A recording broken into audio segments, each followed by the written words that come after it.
స్కాంద పురాణాంతర్గత సంపూర్ణ కార్తీక పురాణం 7వ రోజు. కన్యాదాన ఫలం.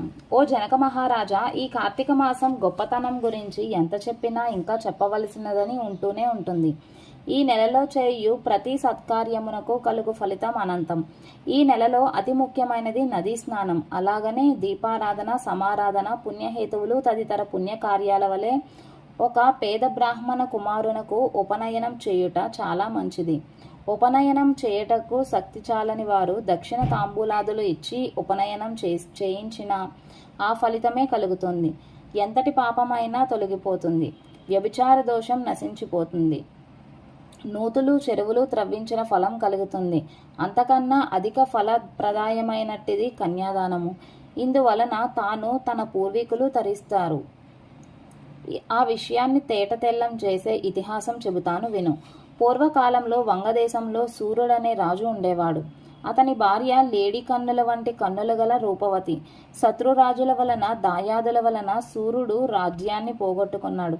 సర్వస్వం కోల్పోయి సతీ సమేతంగా అడవిలో జీవిస్తుండేవాడు. కందమూల ఫలాలు తింటుండే వారా దంపతులు. కొంతకాలానికి ఆ దంపతులకు ఒక పాప పుట్టింది. క్రమక్రమంగా పెరిగి రూపగుణ లావణ్యాదులు గల యవ్వనవతి అయ్యింది. ఆ అందచందాల రాకుమారిని ఓ మునికుమారుడు చూచి మోహించాడు.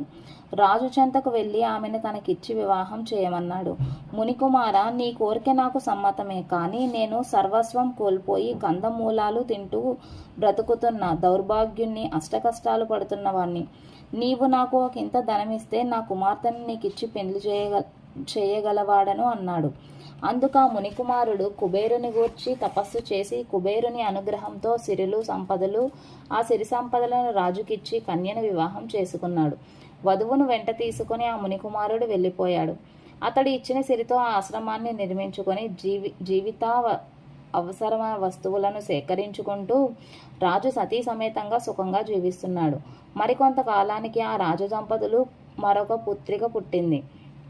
రాజు ఎంతగానో ఆనందించాడు. పెరిగి పెద్దయింది. ఆ బాలిక యుక్త వయస్సురాలైన ఆమెను కూడా ఎవరికైనా ఇచ్చి వివాహం చేసి ధనాన్ని సంపాదించాలన్న ఆలోచనతో ఉన్నాడు సూర్యుడు.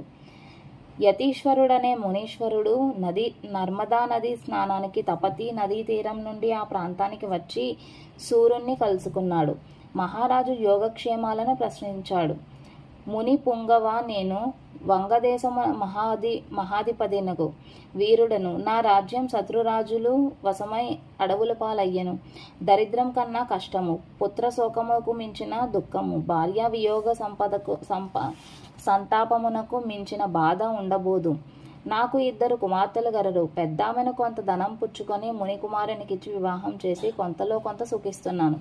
చిన్న కుమార్తెను కూడా ఎవరికైనా ధనమిచ్చి వానికిచ్చి వివాహం చేయవలనని నిశ్చయించుకున్నాను అని చెప్పాడు. రాజా, ఇదేమి పని? కన్యను విక్రయించడం మహాపాతకం. ఆ ధనంతో చేయి దైవ కార్యములు, పితృకార్యములు నిష్ప్రయోజనములు. నీకు నరకలోక ప్రాప్తి కలుగుతుంది. పుత్ర సంతతి కలగబోదు. కన్యా విక్రయం చేసిన వారికి ఏ విధమైన ప్రాయశ్చిత్తము లేదు. నా మాటలు విని ఈ కార్తీక మాసంలో కన్యాదానం చేయుము. గంగా స్నాన ఫలం, అశ్వమేధ యాగ ఫలం తరిస్తావు. పెద్ద కుమార్తెకు తీసుకున్న కన్యాశుల్క దోషం నశిస్తుంది అని ఆ యోగి హితోపదేశం చేశాడు.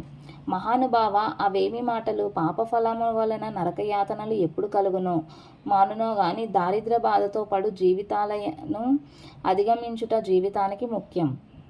తిండి తిప్పలు లేక జీవన సౌఖ్యాలకు దూరమై చిక్కి శల్యమై బ్రతుకుట, ముక్కు మూసుకొని తపస్సు చేసి మోక్షానికై అర్రులు చాచుట అవివేకం. మీరేమన్నను సరే, నేను నా కుమార్తెను తగిన ధనమిచ్చి మిచ్చడి వరుణకే వివాహం చేస్తానన్నాడు రాజు. వాని ఆలోచన ధోరణికి యోగి ఆశ్చర్యపడి తన దారిని తను వెళ్ళిపోయాడు. కొంతకాలానికి రాజు మరణించాడు. నరకానికి తీసుకోబడి నానా విధాలు చిత్రహింసలు అనుభవిస్తున్నాడు.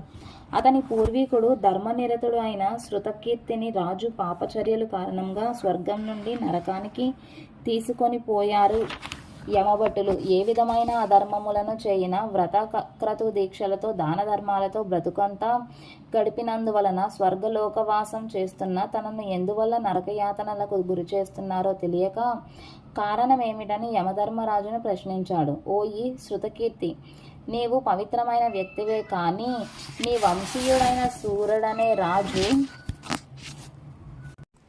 రాజ్యభ్రష్టుడై దుర్భర జీవితాన్ని గడుపుతూ కక్కుర్తితో తన కుమార్తెను మునికుమారునికి విక్రయించాడు.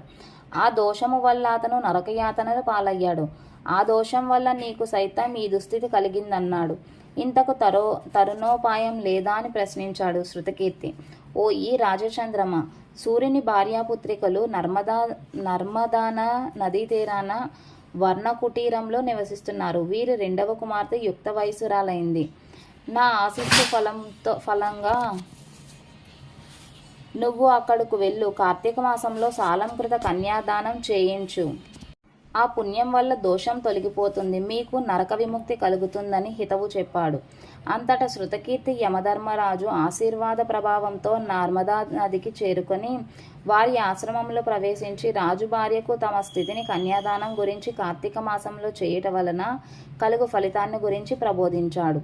రెండవ కుమార్తె విజ్ఞాని సురూపుడైన యువకునికిచ్చి కార్తీక మాసంలో వివాహం చేశారు. అందరూ తరించారు. మొదటి చేసిన వివాహానికి తీసుకున్న కన్యాశుల్క దోషం తొలగిపోయింది. జనక మహారాజా, కార్తీక మాసంలో కన్యాదానం చేయడంలో వచ్చే ఫలితం చాలా గొప్పది. బిడ్డలు లేక కన్యాదానం చేయలేని వారు ఏ నిరుపేదకైనను తోడ్పడి కన్యాదానం చేసినా, వరుని కాళ్ళు కడిగినా, కన్యాదానం చేసిన ఫలితం దక్కుతుంది. అది కూడా సాధ్యపడని వారు విధులను అనుసరించి ఆబోతుకు వివాహం చేసిన ఫలితం కలుగుతుంది అని వశిష్ఠుల వారు వివరించారు. కార్తీక మాసంలో తినకూడనివి. ఈ కార్తీక మాసంలో చేయు వ్రతాచరణ అత్యంత పుణ్యప్రదం. మహోత్కృష్టమైన అనంత పుణ్యఫలప్రదాయమైన ఈ కార్తీక మాసంలో ఇతరులకు నిర్దేశించిన అన్నమును, పితృశేషాన్ని, ఆబ్దికాలకు, తద్దినాలకు భోక్తగా వెళ్ళడం, నువ్వుల దానమును స్వీకరించటం, తినరానివి తినడం, ఈ 5 త్యజించాలి. ఇంకనూ ఈ కార్తీక మాసంలో సంఘపరంగా చేయు అన్న సమారాధనలకు వెళ్ళి భోజనం చేయటం, శూద్రాన్నము, హరాన్నము, అపరిశుద్ధమైన అన్నము విడిచిపెట్టని త్యక్తకర్ముని అన్నము, వివిధ వండబడిన అన్నము, విధవరాలుచే వండబడిన అన్నము ఇవి తినరాదు. కార్తీక పౌర్ణమి, కార్తీక అమావాస్యలోనూ పితృదేవతలకు తద్దినం పెట్టిన నాటి రాత్రి, సూర్య చంద్ర గ్రహణ దినాలలో, ఆదివారం నాడు, మైల రోజులో, అశుభకార్య నిషిద్ధ దినములలో రాత్రి భోజనం చేయరాదు. కార్తీక ఏకాదశి నాడు 2 పూటలా ఉపవాసం చేయుట అత్యంత పుణ్యఫలం. ఇటువంటి పర్వదినాలలో ఛాయానక్తము చేయట ఉత్తమోత్తమైనదని మహర్షులు చెప్పారు. ఛాయానక్తము అనగా తన నీడ తన శరీరం కొలతలకు 2 పడినప్పుడు భుజించుటని అర్థం. 7వ అధ్యాయం సమాప్తం. ఓం కార్తీక దామోదరాయ నమః.